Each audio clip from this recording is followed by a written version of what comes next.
Well, that's something you don't see every day.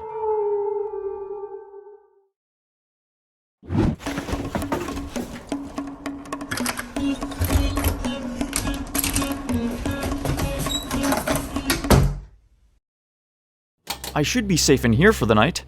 Now, how to pass the time? It is spooky season, so I guess I can do something to get into the Halloween spirit. How about I play a spooky game?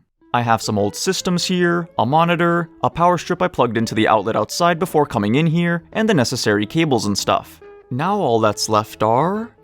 Aha! The actual games! What the? Wait a second. Ryan? Is that you? Oh my god, I'm so sorry. I totally forgot we were playing hide and seek. I guess you won. Okay, calm down. Look, you're probably hungry. Here, have some candy. Hey, what do you have there? Spooky games? How incredibly convenient! I'm actually in need of a spooky game. Let's see what you picked out.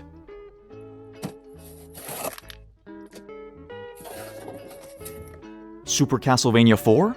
Great game, spooky atmosphere, solid choice indeed. But I think I'll pass. Shadow the Hedgehog? Now that's a terrifying game. So terrifying that I don't ever want to play it again. What the? I thought I'd never see this again. You fished it out of the trash after I tossed it? You knew I'd regret it because a TNT figure was bound to be released in that Victory Royale toy line? Quite the clairvoyance, Ryan. I thank you. Let's see what else you have. Whoa. I remember this game. God, it's been forever since I played it. Yeah, you're right. I will go with this game. Okay, Ryan, this right here is Crash Bandicoot 4, The Wrath of Cortex for the Game Boy Advance. Except it's not. Anyone knowledgeable of the Crash Bandicoot franchise knows Crash 4 didn't exist when people were developing games for the GBA. There was a Wrath of Cortex though. It didn't have a 4 in the title, and it wasn't on the GBA. It was on the PlayStation 2. What the hell is this then? Well, here's the story. There's an NES game out there called Werewolf the Last Warrior. Ever heard of it? Of course not. If you played NES games back in the day, you were playing classics like Mario, Mega Man, and Castlevania. Not this. This was technically my first NES game. I didn't play it on the NES though. No, I played it on the Game Boy Advance with this very cartridge. How is that possible, you may ask? Well, there's a little thing called Pocket NES. It's an NES emulator for the GBA, and some freaks out there thought it would be a great idea to pirate games and sell them under different names to screw over stupid kids like me. Back when I was maybe 7, I had a Game Boy Advance SP with a few games: Mega Man and Bass, Metroid Fusion, and Crash Bandicoot: The Huge Adventure. Obviously, I sucked at all these games. When you're at such an age, you're incapable of comprehending any of what goes on in video games. However, the Crash game I had was the first one of the 3 I was able to beat. One day, I went with my parents to an outdoor flea market and found one of those game kiosks where they had a bunch of GBA cartridges in a glass display case. Since I had beaten my Crash game, I looked for another one within the case. I eventually saw 2 Crash games next to each other. Of course, I end up picking this one, and my dad asks the owner, who looked like Dr. Wily now that I think about it, if I could try the game out before purchasing it, and he let me. I boot the game up, and I'm shown 2 screenshots. The first one was of Crash running through a desert level, and the second was him running up a slope in an ice-themed level. There was a polar bear enemy at the top, and for some reason, Spyro the Dragon was at the bottom. When the screenshots went away, some really crunchy music started playing. Then the start menu finally showed up. It had the title, Crash Bandicoot 4, in really crude text with 1-player game and 2-player game below. What I was shown next did not look like Crash Bandicoot at all. There's this caveman on the left, a sign that says "Don't knock" in the middle, and some creature moving its eyes on the right. Then it shows a sliver of an old dude's face, and this paragraph of text shows up below it. It's all in a language I don't understand. I have no clue what's going on. I move forward, and this giant orange dude just falls from the sky and kills me. I shut the Game Boy off and buy the game. I don't know what the hell I was thinking. It wasn't a Crash game, but I was so confused by what happened that I needed to keep playing it. When I got home, I played it again, beat the orange dude, and when he died, he turned into a red W. I touched it, and this cutscene of my character turning into a wolf played. Now I looked like this. When I saw my character, I thought, oh, this is a Crash game. That's Crash right there. Again, I don't know what I was thinking. Everything's kind of fuzzy from there. All I remember is that this game was super difficult, and that I eventually beat it when I was 11. But yeah, this wasn't Crash Bandicoot. This was Werewolf the Last Warrior, the Japanese version specifically. The game takes place on Red Earth, which I'm assuming is Mars. Some guy named Dr. Gordon turns evil and creates a mutant army to take over the world. And for some reason, the only one who can end this very futuristic conflict is a werewolf. Why a werewolf? In the translated intro, you're a guy named Ken, who is the last of the Changeling tribe, which I guess explains why he can turn into a werewolf. But again, why a werewolf? Couldn't the protagonist have been something more futuristic? Something that actually fits the game's setting? Perhaps there's an underlying meaning within this game. Let's see. Believing in the underdog, maybe? The intro says the mutant army killed off every hero that stood up to them. I'm going to assume these guys were the standard futuristic heroes. Now that they're all gone, all that's left is some primitive human from an extinct tribe with an ancient power. You think he'd be useless in a highly advanced civilization, but he's the only one left who can save the world. He is indeed the last warrior. This game is truly deep. Or it's not because it's an NES game released in 1990 by some weird Japanese company. I think the best way to show you this game is to have like an edited playthrough. Alright, here's the game. We have Conan the Barbarian, the Don't Knock sign, and this thing. So, that thing is actually this guy. He's supposed to be like a guide to help you out. If we walk forward, we trigger a mini-boss. These guys are littered throughout the game, and they all work the same way. Hit them, they jump around, and they move a little faster when they have less health. They aren't difficult. You have a standard melee attack, but if you hold down B, you can charge up a ranged attack. It's weird though. The projectile is a sprite that says, no. So, does our guy have such a powerful scream that it physically hurts people? That's really silly. They should have made him shoot a Hadouken or something. Anyway, we kill the boss and get the red W. Then we turn into the werewolf.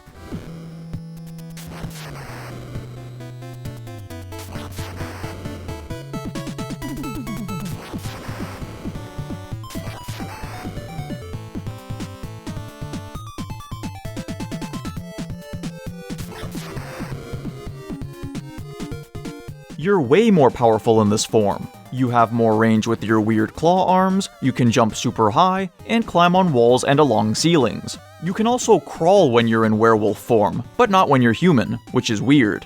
You also have a charge attack similar to your human form, but instead of a projectile, it's a screen nuke. You'll never need to use this. And why would you? You lose a ton of health performing the attack. You can also pull off this really awkward backflip maneuver if you press A and B simultaneously. You're completely invincible throughout the animation. Sounds useful, but it's pretty situational. You won't be using it that much. I should also mention items. If you hit ledges or anything that's like a corner, they spawn items. There's money, but there's no score counter, so I have no clue what this is actually doing. You have small and big hearts for regaining health, there's a small red orb that kills everything on screen, a big red orb that makes you invincible for a few seconds, an hourglass that adds to the timer, and a blue W that reverts you back to a human, which is stupid by the way. There's literally no reason to ever go back to your human form. These blue Ws are everywhere too, so don't go hitting every corner you see, because the game may just screw you over. If you're already in human form and touch one, it takes away a ton of health. How fun. There's also the occasional 1-up, and then there are these clear orbs. These things fill up that anger meter at the bottom of your screen, something I can barely see because this crappy port suffers incredible screen crunch. Collect 5 of them, and your werewolf form is powered up. You do way more damage, and you can jump way higher. These can only be collected as a werewolf. If you're human and hit a corner that would normally spawn an orb, it'll spawn a red W instead. There's also this gun item, where you can shoot 1 bullet. You usually only get them from these weird enemies that say, "Oh," when they see you. I guess I'll talk about the enemies now. Super uninspired and not very fitting. In this level, we have off-brand Ryu Hayabusas from Ninja Gaiden, killer plants, flying twigs, and bats. Why are these enemies so random? I thought I was fighting against an army of super beings. You can't tell me that army consists of twigs, plants, and bats. I can maybe play the ninjas off as cybernetically enhanced people, but that's really it. Oh, and I guess the guys with guns are okay. Anyway, as you go farther into level 1, you'll encounter these things that can electrocute you. The best way to avoid them is to do that invincible flip, but you'll soon realize it's not that good. When you perform the flip, the camera doesn't move with you. It stays in place, then catches up when you're done. You don't even go that far, so it doesn't make avoiding these much easier. You'll eventually reach a corridor full of these zappers, but I've always said, screw that. I'm walking over them.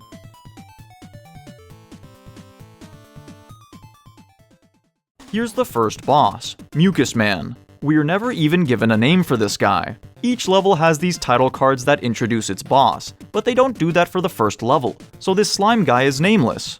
Anyway, he's pretty pathetic. He comes out of this nozzle, slowly walks towards you, you wail on him, then he turns into some balls and bounces around. He goes back into one of the nozzles, then comes back out. Hit him some more and he's dead.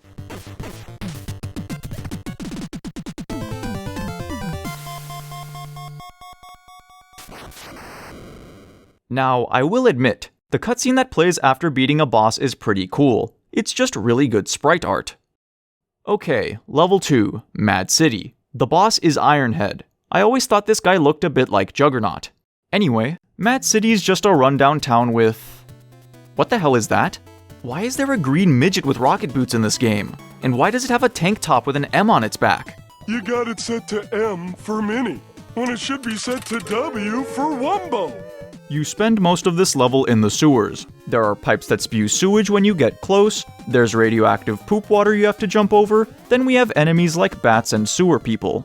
I guess I could talk about this game's music now. There are no level tracks, only a human and werewolf theme. The human form is literally a 10-second loop, but it sounds great.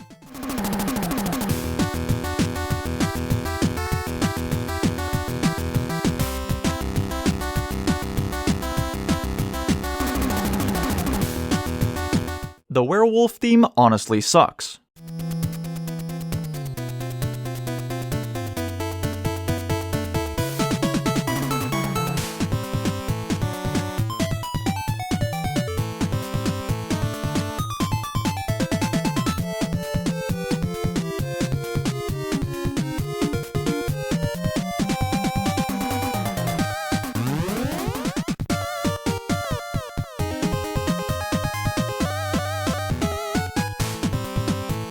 Why the hell would they make the music for the form you'll rarely play as so much better? Then there are other tracks for the mini-boss, regular boss, when the old guy talks to you, and of course, the final boss. I just get so sick of that stupid werewolf theme though. I need to imagine I'm listening to a better soundtrack. Oh yeah, that's way better. Once you're out of the sewer, you're back to fighting those green midgets while avoiding falling debris and dynamite. After that, you climb a building and now you're in a construction site. This part of the level is awful. There's lightning all over the stage, which instantly kills you. Because of this, I came up with a strategy where I just used the beams on the ceiling to pretty much climb over the whole level. Anyway, you see how I have 4 of those anger orbs? There's one more right before the end of the level, and I always maxed out the meter here to make quick work of the boss. I remember him being a little annoying. Take the zipline to fall off the building. Don't jump off too soon though, you'll die. The boss fight takes place in the sewer. Why did we waste all that time on top of that building? I don't know. With the full anger meter, Ironhead's no problem.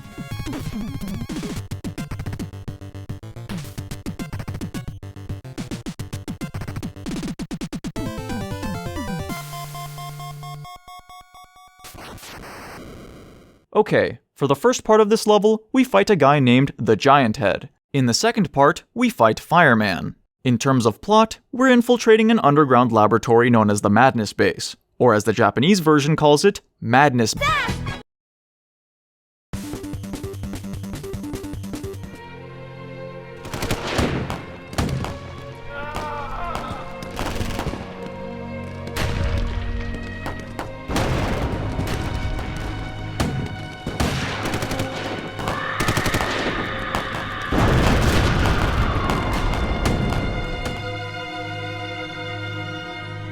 We're not going up there. It's much safer to stay underground, avoiding these falling stalactites and fire. Those are literally the only enemies in this part of the level. Kill another mini-boss up ahead, and you're in the Madness Base. Now there's no music, just this alarm, which I guess is meant to make it seem serious?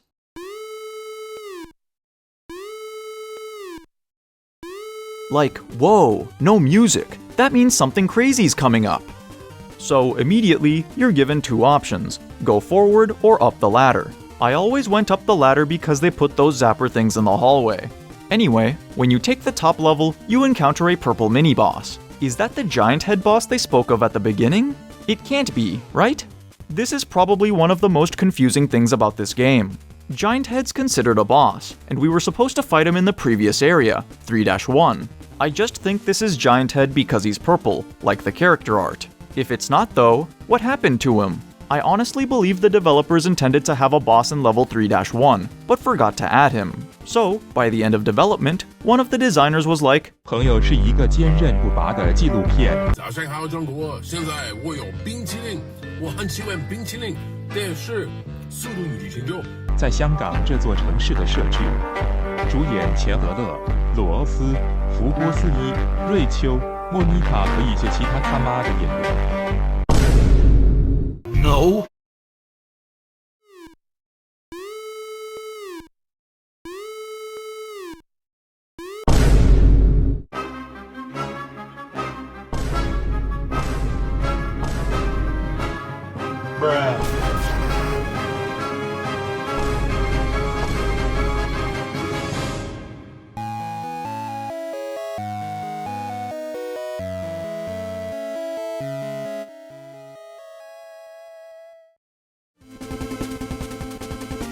This right here is one of the few moments you'll want to use the invincible backflip.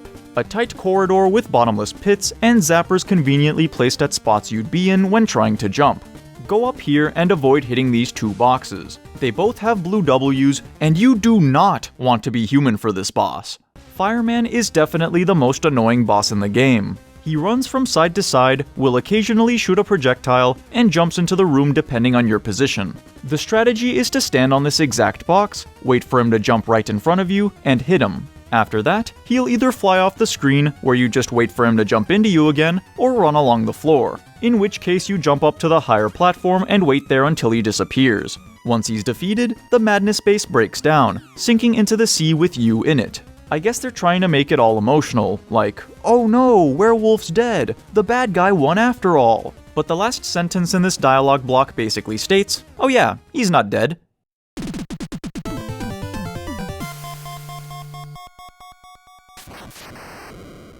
Anyway, we're in the absolute worst level in the game. This level made me find out I actually had the ability to make save states on my pirated version. It's the only way I was able to get past this area back then.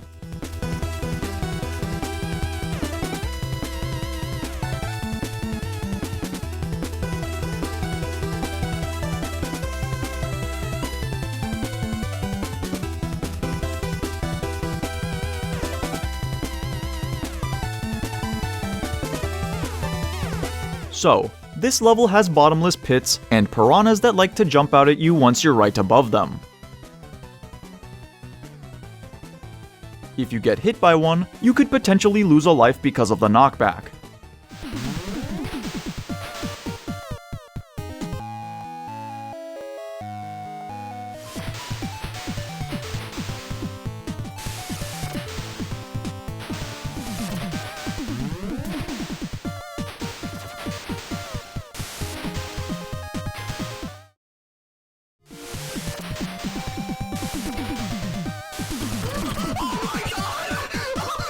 Now that that's out of the way, we can get back to regular commentary. The rest of the level is nothing special, especially after that portion.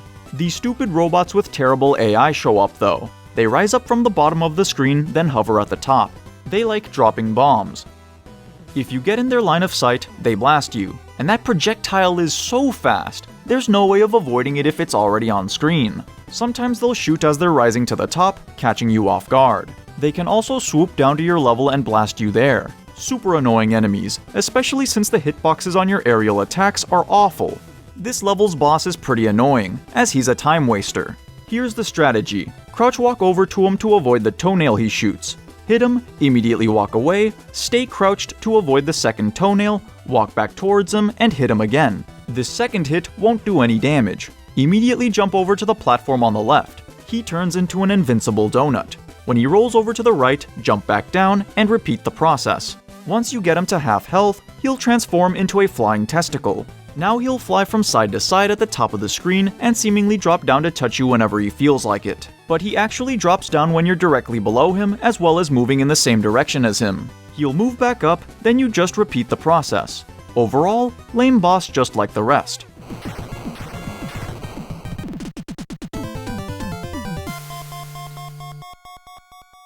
Oh, look at that! They just reused the Slime Guy's defeated art. Now we're in the final level, Dr. Gordon Polis. This is a fairly irritating stage, but it's only because of these floating robot guys. Make your way through the area, kill some more enemies, fight another mini-boss, and you'll eventually get to Dr. Gordon himself.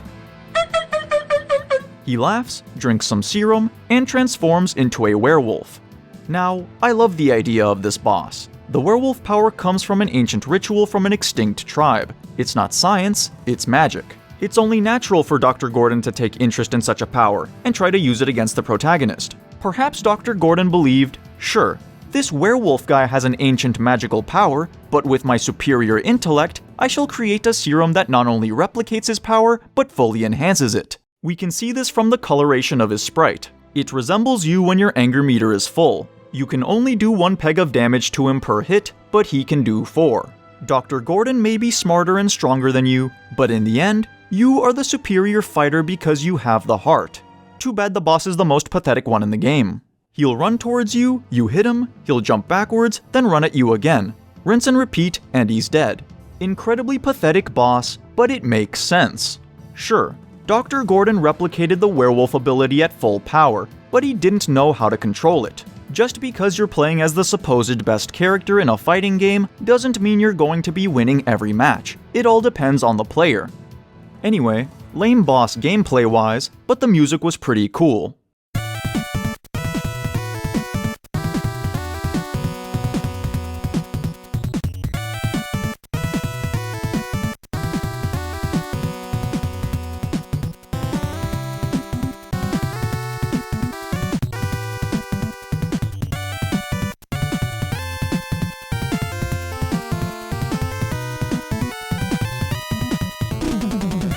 You'd think he was the final boss, but he's not. Some time passes, music plays to make it seem like you've won, and then the real final boss appears. Who the hell is this? He looks like Magneto. Is he supposed to be the true mastermind behind the mutant army? You know, it doesn't matter. So, this guy has 2 attacks. He either summons a steel beam and throws it at you, which you just jump over, or zaps you with lightning, which requires you to use the invincible backflip to avoid any damage. When you hit him, he jumps to the other side of the screen. You can easily cheese this boss by quickly getting to the other side of the screen and hitting him as soon as he lands. This'll make it so that he never gets a chance to attack. Once you get him to a quarter of his health, he just backs up and does a little energy blast that's easy to avoid.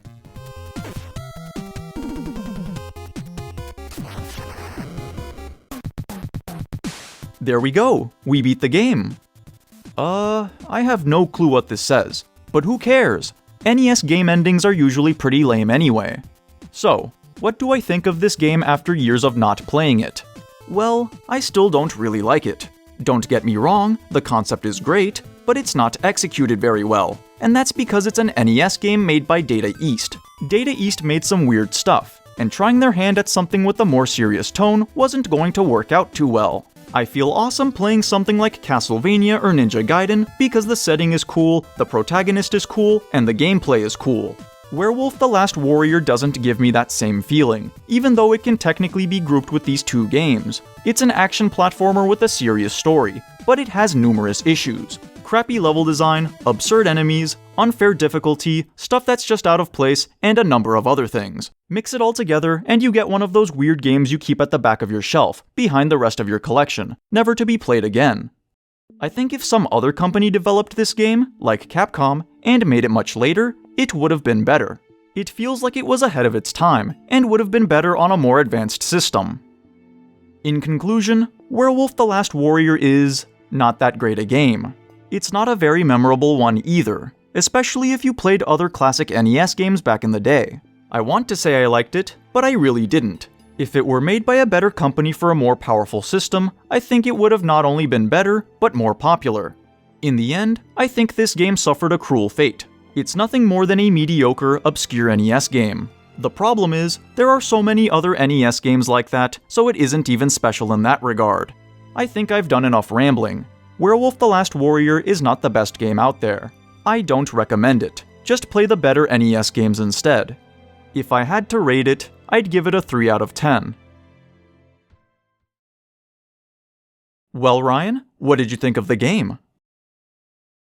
I see. You think watching me play wasn't enough and you want to go at it yourself. Well, knock yourself out then. I'm gonna go get some snacks real quick. I did give you my only food earlier after all.